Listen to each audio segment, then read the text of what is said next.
축복합니다. 오늘도 말씀으로 임하옵시다.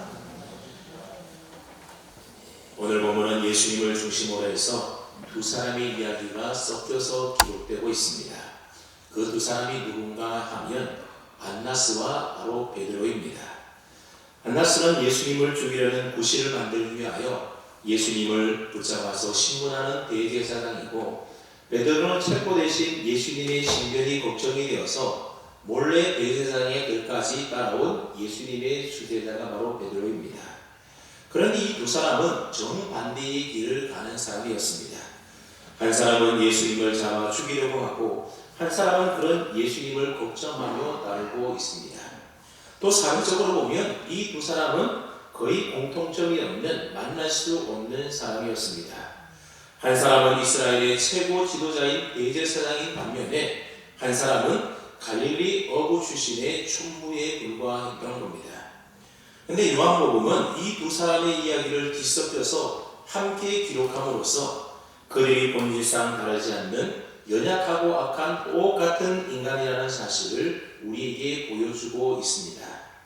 그들이 본래 가졌던 의도야 어떠신지 간에 이 두 사람은 모두 다 예수님을 버린 자들입니다.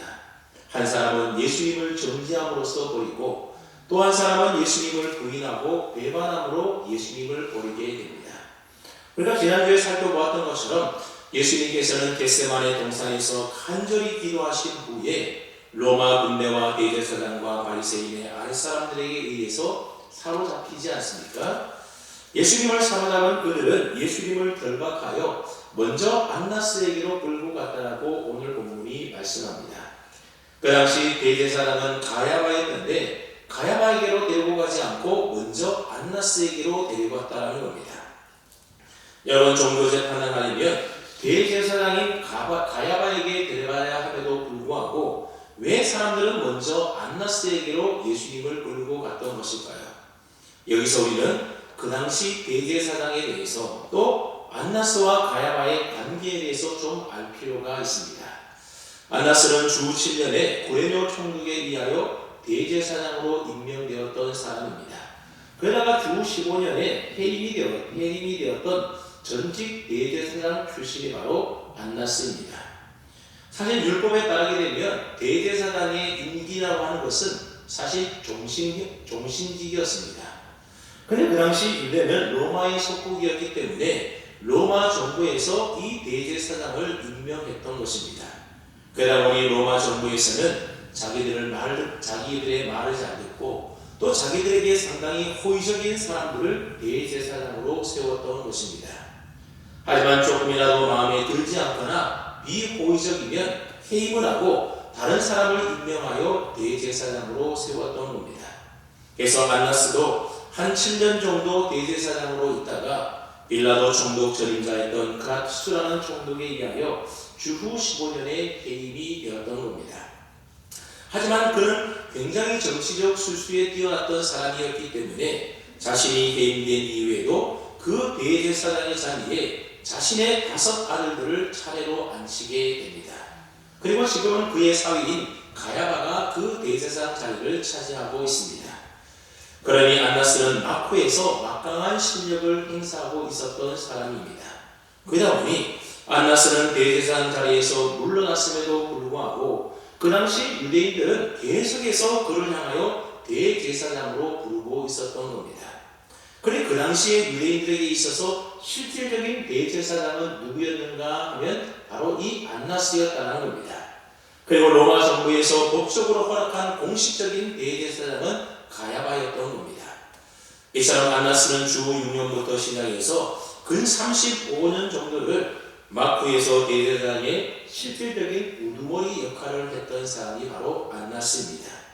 여러분, 모든 종교적인 실권을 35년 정도 안나스가 쥐고 있었으니 여러분 어떠했겠습니까? 안나스는 아주 야심차고 교활한 성품의 소유자였습니다. 그래서 그는 온갖 정치적인 실수와 비리를 다 동원해서 막대한 이득과 부를 축적하고 있었던 겁니다. 특별히 성전들에서 제사할 때 사용하는 재물인 소와 양과 비둘기를 팔아서 막대한 이득을 챙겼던 것입니다. 또 유대인들은 누구든지 성전에 들어갈 때에 성전세를 바쳐야 했었는데 이 성전세는 꼭 유대인의 화폐인 세겔로만 받게 했던 겁니다. 근데 그 당시에 세겔이라고 하는 돈이 굉장히 귀했다라는 겁니다. 그러다 보니 당시에 흔히 사용했던 로마 화폐였던 데나리온을 세겔로 꼭 환전을 해서 성전세를 드려야 했던 겁니다. 근데 이 환전 과정에서 환율을 엄청나게 비싸게 해서 폭리를 취하고 있었던 겁니다. 그래서 그 당시 성경들은 그 당시 사람들에게 안나스의 시장이다 그렇게 불릴 만큼 안나스는 이 거대한 상권을 독점하면서 막강한 이익과 부를 축적하고 있었던 겁니다. 근데 여러분 우리가 이미 알고 있는 것처럼 예수님은 2번이나 성전에서 돈 바꾸는 자의 상을 엎으셨고 짐승 파는 자들을 내어 쫓으시지 않으셨습니까? 그때 예수님은 너희가 기도하는 집인 성전을 강도의 소굴로 만들었다 그러면서 책망했습니다. 여러분 여기서 예수님이 말하는 강도들이라는 것은 누구를 말하는 것이겠습니까? 바로 안나스와 그의 일가를 가리키는 겁니다. 그러니 안나스의 눈에 비친 예수님이라고 하는 존재는 그에게 얼마나 눈의 가시 같은 존재였겠습니까? 그래서 안나스는 자신의 지위와 이권의 큰 방해거리가 되는 예수님을 어떻게 해서든지 죽여 없애야겠다는 그런 마음에 늘 간절히 품고 있었던 사람입니다. 그래서 안나스는 예수라는 자를 체포하면 먼저 자신에게 데려오라고 지시를 내렸던 겁니다. 그렇게 해서 체포되신 예수님은 사실상 가야바에게로 가야 하셨지만 안나스에게로 먼저 갔던 것입니다. 근데 본문 14절에 보면 안나스의 사위인 가야바가 어떤 사람인지에 대하여 언급하고 있는데 한번 14절 말씀을 보십시오. 가야바는 유대인들에게 한 사람이 백성을 위하여 죽는 것이 유익하다고 공고하던 자로라. 요한복음 11장에 보게 되면 예수님께서 죽은 지 나흘 되었던 나사로를 다시 살리는 내용이 나오게 됩니다. 예수님이 행하신 이 놀라운 표적으로 말미암아 많은 유대인들이 예수님을 믿고 따르게 되었습니다. 그자 이 일로 인하여서 사내들인 공의회가 모이게 되었던 겁니다. 그때 그들을 서로 걱정하면서 말했습니다. 보라, 많은 사람들이 이 예수라는 사람을 뒤따르고 있다. 만약 우리가 이대로 가만히 둔다고 한다면 틀림없이 로마 정부의 눈에는 마치 우리 유대인들이 반란을 일으키는 것처럼 보일 수도 있을 것이다. 그러면 로마가 우리를 가만히 두지 않고 짓밟지 않겠느냐. 그리고 우리가 가지고 있는 이 모든 기득권들 다 잃어버리지 않겠느냐. 그러면서 서로 이야기하고 있었던 겁니다. 그때 대제사장이었던 가야바가 공리 앞에서 했던 말이 바로 이 말인데 요한복음 11장 50절 말씀에 보면 그가 이렇게 말했습니다. 한 사람이 백성을 위하여 죽어서 온 민족이 망하지 않게 되는 것이 너희에게 유익한 줄을 생각하지 아니하는도다. 그러니까 한 사람이 예수님이 죽으면 모든 게 다 끝난다는 겁니다. 걱정할 필요가 없다는 겁니다. 그리고 보십시오. 가야바는 종교든지 유비든지 아무런 상관도 하지 않고 자기 기득권 유지를 위하여 정치적으로 예수라는 이 한 사람만 제거하게 된다면 아무 문제가 없다라는 사고 방식을 가지고 있었던 사람이 바로 이 가야바라고 하는 대제사장이었다는 겁니다. 안나스나 그의 사위 가야바나 모두 다 예수님을 제거하여서 죽이려고 재판하려고 그렇게 신문을 했던 것입니다. 여러분, 이런 생각을 마음에 품고 있는 사람들에게 예수님이 재판을 받았으니 정의로운 재판이라는 것은 아예 처음부터 기대조차도 할 수가 없었던 겁니다. 겟세마네 동산에서 붙잡혀 오신 예수님은 안나스 집에 끌려와서 먼저 안나스에게 신문을 받으셨던 겁니다. 19절 말씀에 보았더니 그때 안나스가 예수님을 신문했던 내용 두 가지가 나오게 되는데 다 함께 한번 19절 말씀을 함께 읽어봅니다. 19절입니다. 시작.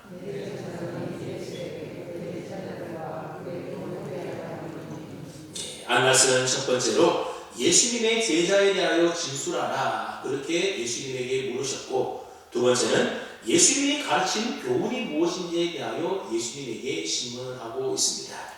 먼저 제자들에게 대해 물었다라고 하는 말은 예를 들어서 제자들의 이름을 대라든지 아니면 지금 제자들이 어디에 숨어 있는지 발견하라고 하는 의미의 말이 아닌 것입니다.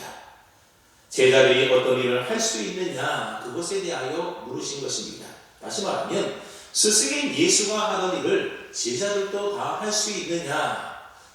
여러분, 예수님은 병든 자를 고쳐주시고 귀신을 쫓아내고 죽은 자도 살려내는 놀라운 일을 하지 않으셨습니까? 너의 제자들도 그런 일을 할 수 있느냐? 그런 질문을 했던 겁니다. 여러분, 안나스에게 있어서 이것은 참으로 중요한 일이 아닐 수가 없었습니다. 만일 제자들이 예수와 똑같은 일을 행할 수 있다고 한다면 이 예수 한 사람만 재건하는 것으로는 문제가 해결되지 못할 것이기 때문에 그렇습니다. 이러한 염려는 나중에 실제가 되게 됩니다. 예수님의 제자들은 오순절날 성령이 임한 후에 큰 권능을 받게 되었고 예루살렘으로부터 복음을 증거하기 시작해서 온 유대와 사마리아와 땅끝까지 이르러서 주님이 하시던 그 일을 계속 이어받아서 하지 않습니까? 그렇게 하여 세상을 뒤집어 놓았던 겁니다. 이 점 때문에 안나스가 제자들에 대하여 예수님에게 물었던 겁니다. 또 한편으로는 예수님의 제자들이 예수님을 정치적인 메시아로 옹립하려고 했었는지 그것에 대하여 알고 싶어서 아마 제자들에 대해서도 물었던 것 같습니다. 혹시라도 그러한 사실이 있다고 한다면 이는 로마에 항거하거나 또는 유대의 정치적 세력인 자신들을 축출하려고 하는 국가 반란죄와 음모죄로서 사형에 해당되게 되는 겁니다. 그래서 안나스는 예수님을 어떻게 해서든지 책잡아서 그를 죽이기 위하여 제자들에 대하여 이렇게 물었던 겁니다. 둘째로 안나스는 예수님의 교훈에 대하여 묻게 됩니다. 너가 사람들에게 지금까지 무엇을 가르쳤느냐? 이것은 그가 예수님이 가르친 교훈이 무엇인지에 대하여 궁금해서 물었던 것이 결코 아니었습니다. 뭔가 꼬투리를 잡아서 예수님에게 죄를 뒤집어 씌우기 위하여 던졌던 질문이었던 겁니다. 안나스는 예수님의 교훈이 진리든지 비진리든지 그것에는 별로 관심이 없었습니다. 거기에는 아무런 관심이 없었고 예수가 했던 말 가운데에 혹시 정지할 거리가 있는지 없는지 오직 거기에만 관심을 기울이고 있었던 겁니다. 그래서 공관복음을 읽어보게 되면 가야바 목전에 갔을 때에 그들이 예수님에게 찾아냈던 제목이 세 가지가 나오게 됩니다. 첫 번째 제목이 뭔가 하면 바로 성전 모독죄입니다. 예루살렘 성전을 허물면 사흘 만에 짓겠다라고 하신 예수님의 말씀 때문에 그렇습니다. 하지만 여러분, 예수님의 이 말씀은 자신의 육체를 가리켜서 하신 말씀이지 않았습니까? 기본적으로 성전이라고 하는 의미가 무엇입니까? 하나님의 임재하시는 곳. 여러분, 하나님이 임재하는 곳이 바로 예수님의 몸이야말로 그 속에 하나님의 신성이 임재하고 계시기 때문에 예수님의 몸이야말로 참된 성전이었던 겁니다. 그래서 성전인 예수님이 죽임을 당할지라도 사흘 만에 다시 부활할 것에 대하여 예수님이 이런 비유로 표현해서 말씀하셨던 것입니다. 그러나 그들은 이러한 진리를 알지 못했기 때문에 예수님이 성전을 헐어버리겠다는 말로 그들은 오해했던 것입니다. 대제사장과 사두개인들에게 있어서 이 성전이라고 하는 것은 자신들의 부를 축적하고 자신들의 모든 기득권의 기반이 되는 곳이었기 때문에 예수님이 이 성전을 헐겠다고 하니 굉장히 신경질적인 반응을 보였던 겁니다. 두 번째 제목은 바로 신성 모독이었습니다. 예수님은 자신을 가리켜서 하나님의 아들이라고 선언하셨습니다. 그래서 요한복음 10장 30절 말씀에 보면 나와 아버지는 하나입니다. 그렇게 말씀하셨습니다. 이 말에 대해서는 바리새인들이 아주 심하게 반발했었습니다. 바리새인들은 이 말을 예수님은 하나님과 동등하다는 뜻으로 받아들였던 겁니다.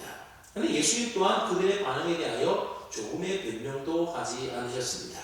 왜냐하면 그들이 이해한 그대로 예수님은 하나님과 동일한 신성을 지니신 하나님의 아들이고 하나님과 하나였기 때문에 그렇습니다.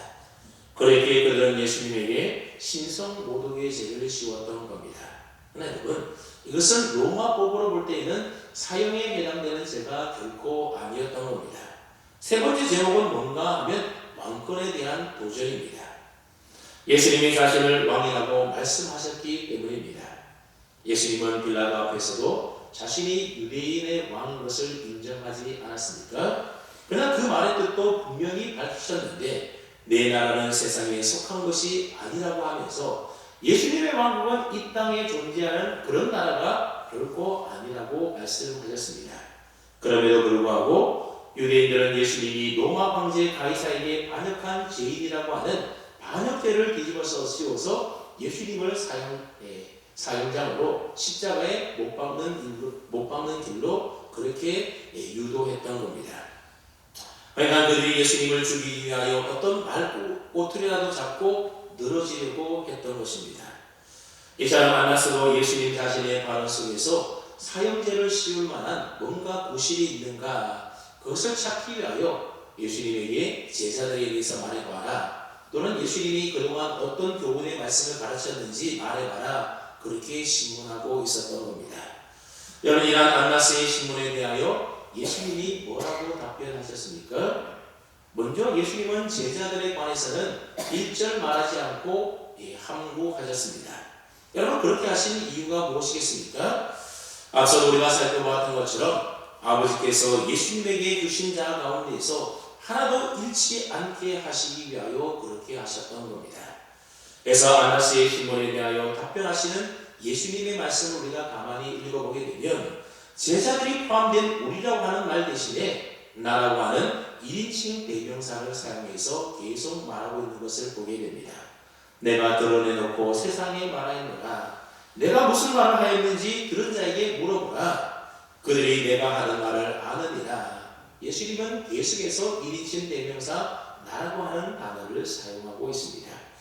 이처럼 예수님은 제자들을 철저히 보호하셨고 그 결과로 제자들은 후일에 마음껏 세상에 다니면서 복음을 전할 수가 있었던 겁니다.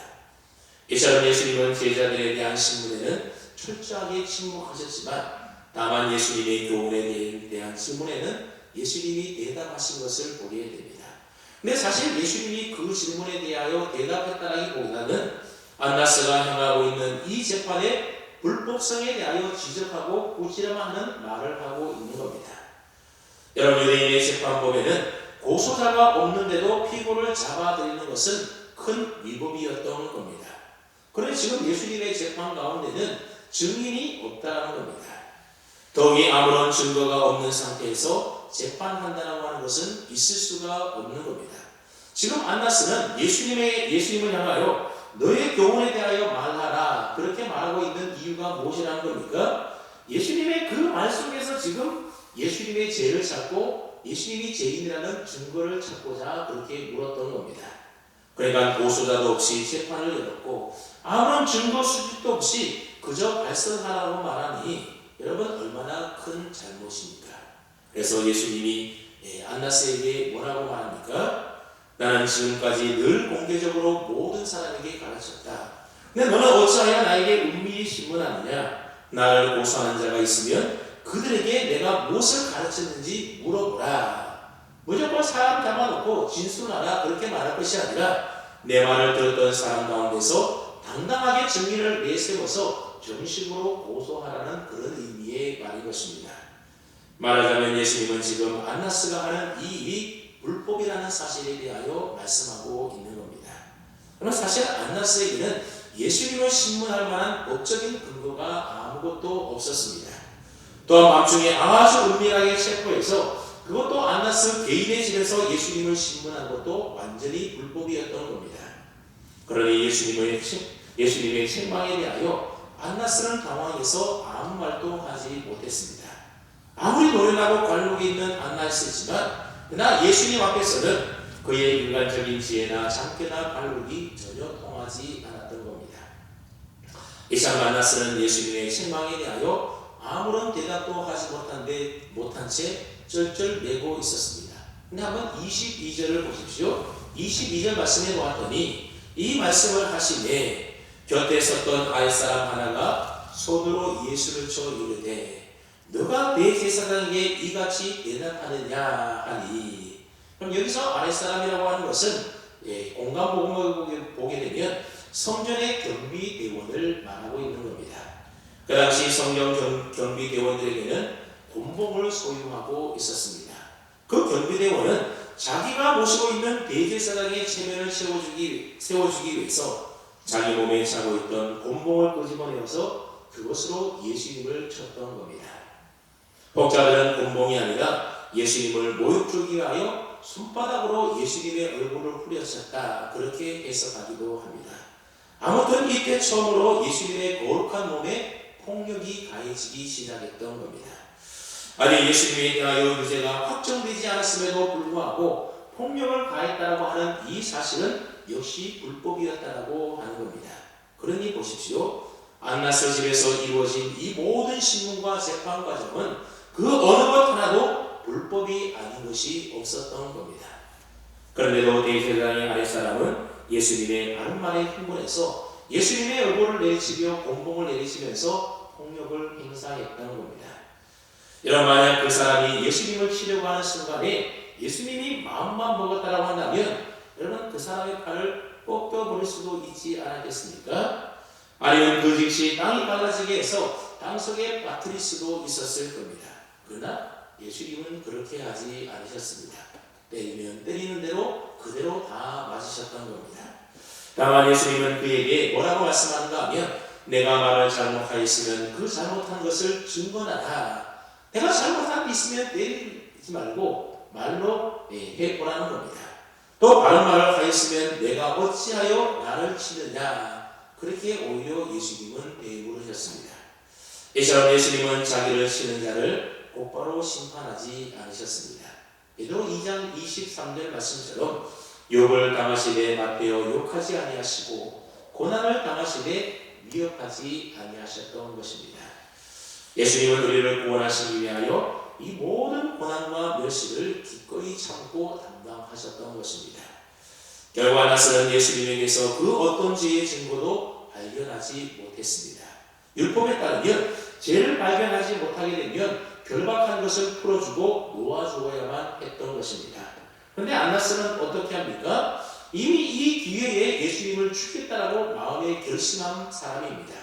그래서 안나스는 예수님을 놓아주지 않고 결박한 그대로 그 당시 대제사장이었던 자기 사위 가야바에게로 보내게 됩니다. 안나스는 대제사장인 가야바에게로 하여금 사내들인 공회의 형식을 빌려서 계속해서 예수님을 재판하도록 사형에 처하도록 그렇게 가야바에게 예수님을 보내었던 겁니다. 여러분, 사실 공회라고 하지만 실제로 그 밤중에 공회가 제대로 소집되었는지에 대해서도 참으로 의문스럽고, 공간복음 기록을 볼 때에 가야바가 소집한 공회라고 하는 것은 틀림없는 불법 공회였던 것입니다. 시간이 없어서 다 설명하기는 어렵지만 법정이 열린 시간도 불법이었고, 대제사장인 가야바가 예수님을 직접 신문한 것도 다 불법이었고, 가야바가 내세웠던 증인들의 증거가 서로 맞지 않았음에도 불구하고 사형을 확정했던 것도 불법이었던 겁니다. 사형 원도를 재판하는 그 자리에서 바로 선고한 것도 또한 불법이었습니다.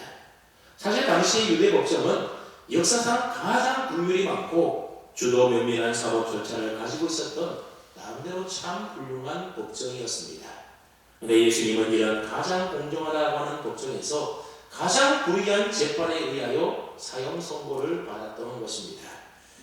예수님은 아무런 죄가 없으셨는데도 불의한 재판에 희생이 되어서 결국 억울한 죽음을 당했던 겁니다. 그러니 우리가 그저 표면적으로만 본다고 한다면 예수님은 권력의 그 힘에 의해서 희생당한 참으로 억울한 죽음을 맞이했던 겁니다. 여러분, 표면적으로 볼 때는 그렇지만 그러나 내면 깊숙이 바라보게 되면 그렇지가 않다라는 겁니다. 사도행전 2장에 보게 되면 오순절 성령을 받았던 사도 베드로가 예수님의 이 사건에 대하여 설교하는 장면이 기록되어 있습니다. 그래서 사도행전 2장 23절 말씀에 보게 되면 이 억울한 불법의 재판에서 권력의 힘에 의해서 억울한 죽임을 당하신 것을 베드로는 이렇게 표현하고 있는데 한번 보십시오. 우리가 함께 한번 읽어볼까요? 사도행전 2장 23절입니다. 시작.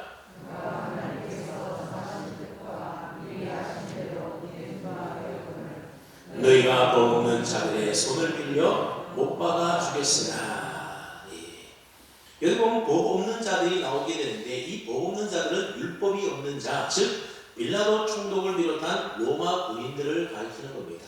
예수님은 로마 군인들에 의해서 십자가에 못 박혀 죽지 않습니까? 그 당시 유대인들에게는 죽일 사형권이 없었기 때문에 안나스와 가야바가 로마 총독이었던 빌라도에게 예수님을 보내어서 예수님을 십자가에 못 박아 죽여달라고 요청을 했던 겁니다. 그렇게 해서 예수님은 복 없는 자, 즉 빌라도와 그의 군병들에 의하여 십자가에 못 박혀 죽었던 겁니다. 그런데 중요한 것은 예수님이 이 죽은 것에 대하여 뭐라고 베드로가 설교를 하는가 하면 그 앞에 있는 말씀을 한번 보십시오. 그가 하나님께서 정하신 뜻과 미리 아신 대로 내준 바 되었거늘. 여러분 이 말이 무슨 말이겠습니까? 예수님께서 불법 재판을 받으시고 억울한 죽임을 당하신 것은 다 하나님께서 정하신 뜻대로 되어진 일이라고 하는 겁니다. 그래서 하나님은 미리 아신 바대로, 즉 하나님이 작정하신 그 모든 계획대로 예수님을 십자가에 내어 주셨다는 겁니다. 그래서 예수님이 불법 법 없는 자들에 의하여 십자가에 달려 죽게 되었다, 그렇게 해석하고 있습니다. 우리 사람의 눈에는 안나스와 가야바와 빌라도와 같은 불법적인 재판과 권력의 힘에 의해서 예수님이 억울하게 희생당한 것처럼 보여집니다. 그러나 실제로 보면 죄 없으신 예수님께서 불법적인 재판과 권력에 의하여 억울하게 죽으신 것은 하나님의 정하신 뜻대로 하나님의 섭리 가운데 이 모든 일들이 다 이루어진 일이라는 겁니다. 여러분 오늘 우리에게도 이것을 볼 수 있는 믿음의 안목이 너무너무 필요한 것입니다. 여러분 우리가 살다 보면 너무 억울하고 원통한 일 당할 때가 있지 않습니까?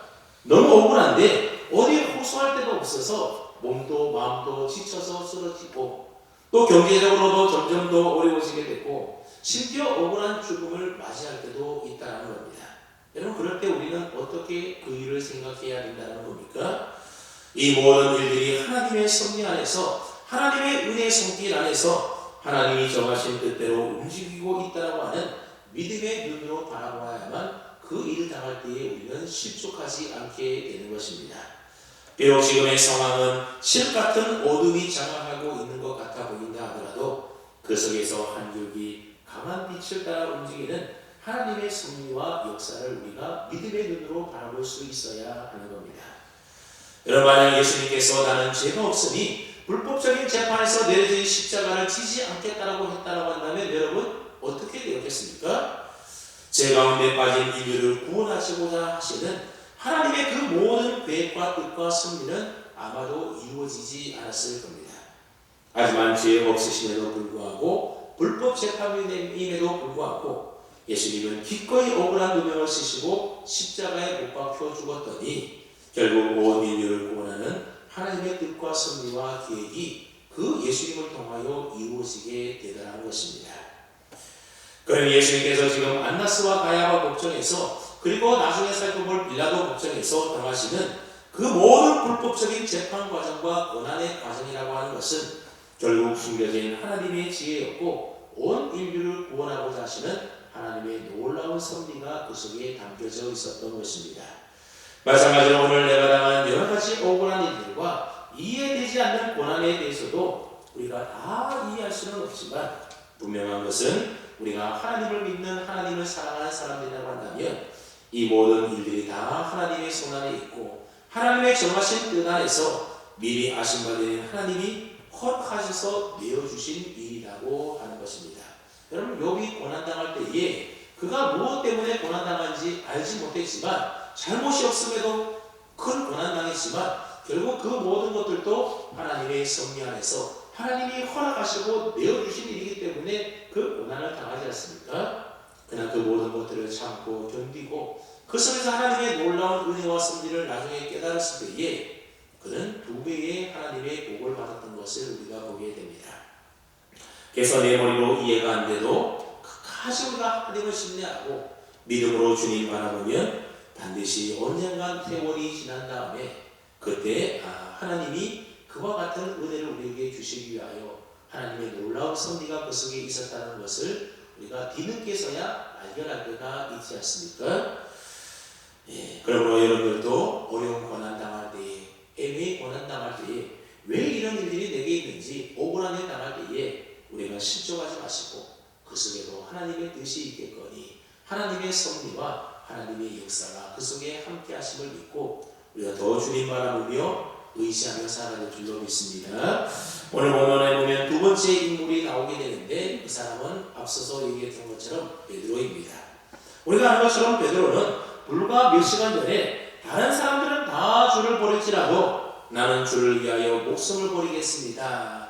그렇게 예수님을 끝까지 따르겠다라고 호언장담하던 제자이지 않았습니까? 그때 예수님은 그런 베드로에게 뭐라고 말씀하셨습니까? 오늘 밤 닭 울기 전에 너가 나를 3번 후회할 것이다. 그렇게 예수님이 예언한 바 있습니다. 근데 오늘 본문에 보면 예수님의 이 예언이 그대로 성취되는 것을 볼 수 있습니다. 먼저 15절 말씀해 보면 베드로는 예수님이 잡히시자 잠시 도망을 갔다가 멀리서 바라보면서 예수님을 뒤따라갔던 것 같습니다. 이때 베드로는 또 다른 제자 한 사람과 함께 동행하고 있었는데 이 또 다른 제자 한 사람이 누구인지에 대하여 여러 가지 얘기들이 많이 있는데 대체적으로 모든 학자들의 공통적인 의견이 뭔가 하면 이 또 다른 제자가 바로 요한복음을 쓴 요한이다 그렇게 말들을 합니다. 요한은 요한복음을 기록하면서 자기의 이름을 밝히는 대신에 사랑하시는 제자 그런 표현을 많이 쓰고 있는데 또 오늘 본문에 보면 또 다른 제자 한 사람 그렇게 표현하고 있어서 이 사람이 아마 요한이었을 것이다 그렇게 학자들은 추측하고 있습니다. 아무튼 베드로와 또 한 제자가 몰래 예수님을 뒤쫓아가서 안나스의 집 뜰까지 들어가게 됩니다. 근데 또한 다른 제자는 어떤 사람이었는가에 나왔는데 대제사장 안나스와 아는 사람이었다라고 말을 합니다. 그 제자 덕분에 베드로도 예수님께서 신문당하는 자리까지 들어올 수가 있었습니다. 근데 베드로가 들어올 때에 안나스 집에 문을 지키는 한 여종이 베드로에게 묻는 겁니다. 너도 이 사람의 제자 중 하나가 아니냐? 여러분 이 질문은 베드로에게 적대적인 질문이 아니었던 겁니다. 헬라 원문에 보게 되면 이 질문의 뉘앙스는 이런 의미를 가지고 있는 말입니다. 당신 혹시 예수라는 사람의 제자인 건 아니겠지요? 그런 질문입니다. 그럼 이 여종의 질문은 문 지키는 자로서의 요식행위로 지나가면서 했던 말에 불과했던 겁니다. 그런데도 베드로는 어떻게 대답을 합니까? 하찮은 여종의 지나가는 질문에 그만 예수님을 부인하고 말았던 겁니다. 그리고 베드로는 그 집의 종과 아랫사람들이 불을 쬐고 있는 곳에 가서 함께 불을 쬐면서 몸을 녹이고 있습니다. 이런 설교를 준비하면서 이 18절 말씀이 계속 많이 묵상이 되고 떠올랐습니다. 우리 한번 18절 말씀을 함께 읽어볼까요? 18절입니다. 시작.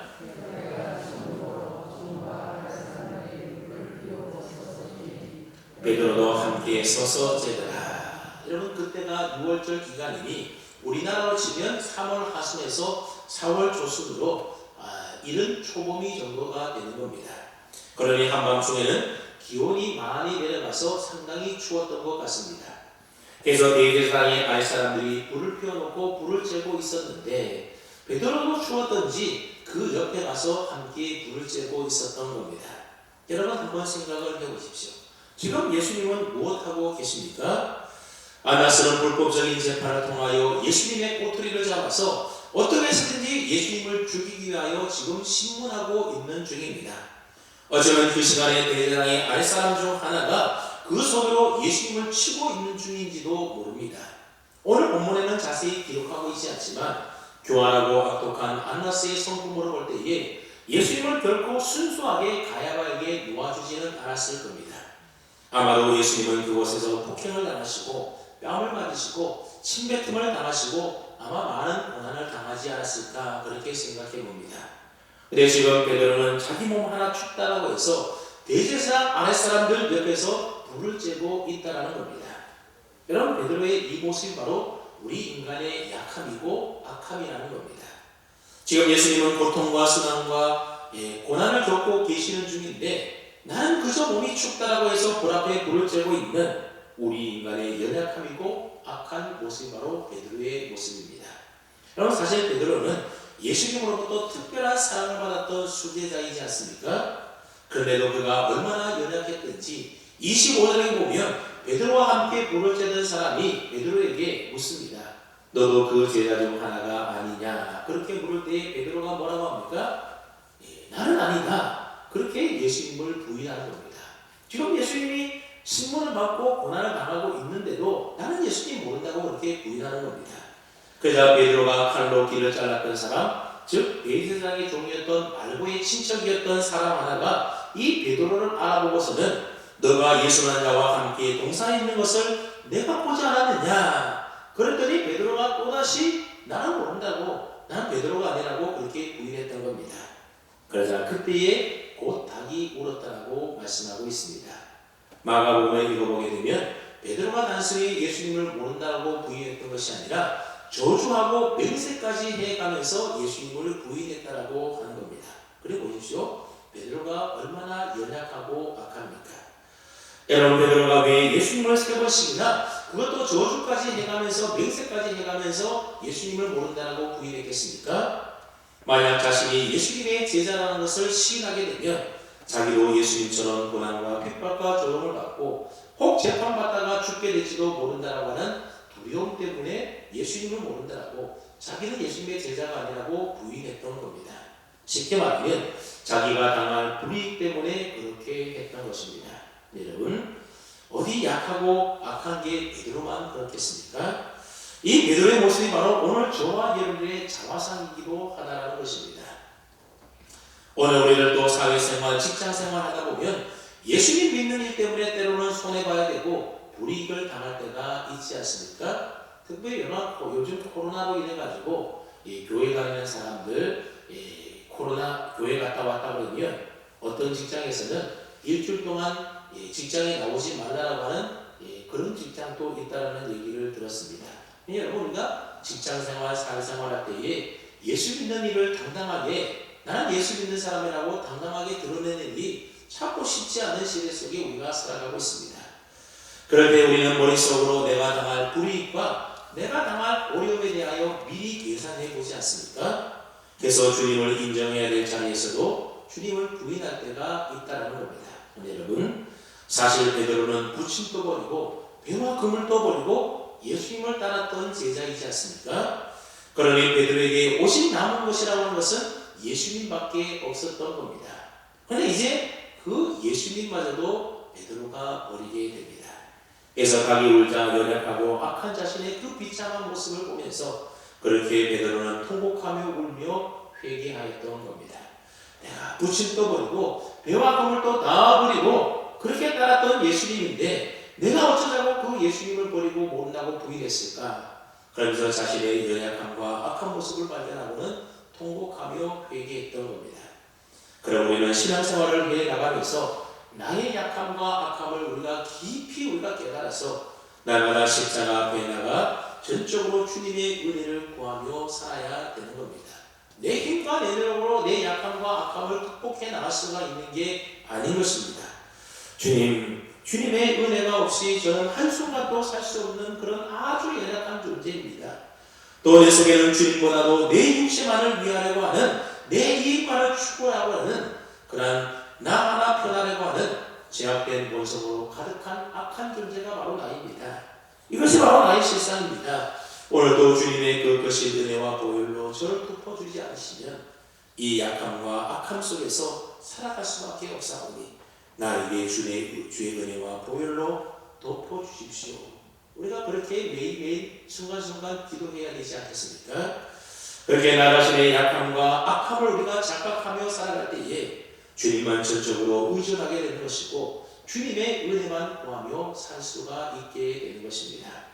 그럴 때 나의 약함이 강함이 되어서 약할 때 온전케 되시는 주님의 은혜를 경험하며 살 수 있는 것입니다. 과연 저와 여러분 모두가 이해할 수 없는 고난 중에서도 하나님의 뜻과 섭리를 바라보면서 믿음으로 늘 승리하며 사시기를 바랍니다. 더불어서 나의 약함과 악함을 깨달아서 날마다 주님의 은혜를 구하며 나의 유익보다도 주님의 뜻을 먼저 구하며 살아가므로 약할 때 강함이 되게 하시는 하나님의 온전한 능력 안에서 날마다 승리하며 살아가는 저와 여러분 될 수 있기를 주님의 이름으로 축원합니다. 아멘. 하나님 아버지 감사합니다. 오늘도